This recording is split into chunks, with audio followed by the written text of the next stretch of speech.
Hello, I'm Saurabh Jalnikar. I'm going to solve the second problem of homework 4 of probability and stochastic processes.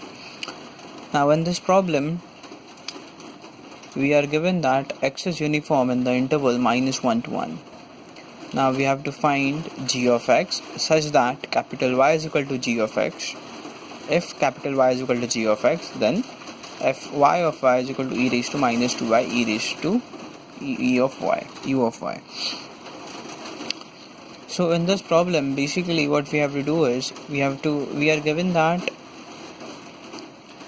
if y is equal to gx, so we need to find the value of capital F of y from the value of small f of y. Yes. So we know, if we know the density function, then we can find the distribution function and vice versa. So we use simple integration. So we integrate e raised to minus 2y uy of dy, and the answer we get is 1 minus e raised to minus 2y. So that is the value of capital F of y.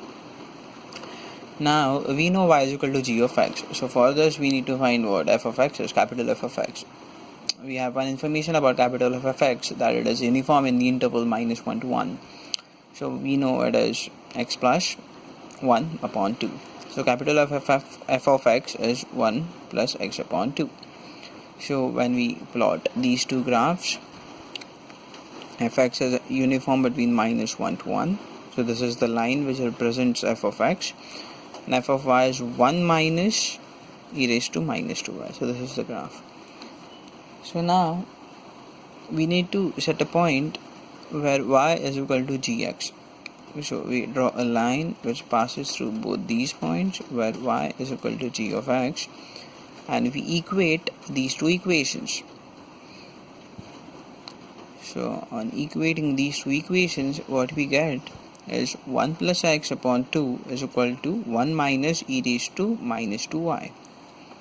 Now solving further, like using our normal mathematical calculations,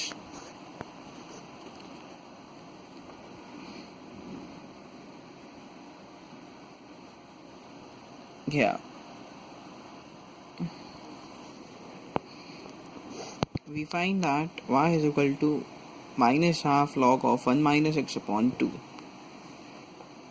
So that is equal to gx, that is the function gx. Now this function gx is only in the interval of -1 to 1. So what will happen to gx if it is less than -1? So as you can see that g of x, so this is value of g of x in between interval -1 to 1, and when x is less than -1, gx is 0, and when x is greater than 1, gx is equal to infinity. So our aim of the problem was to find g of x such that, so this was the condition. So now we have used this condition to find gx, and we have got different values of gx for different ranges. So when we plug in these ranges and plot gx is equal to minus half log of 1 minus x upon 2.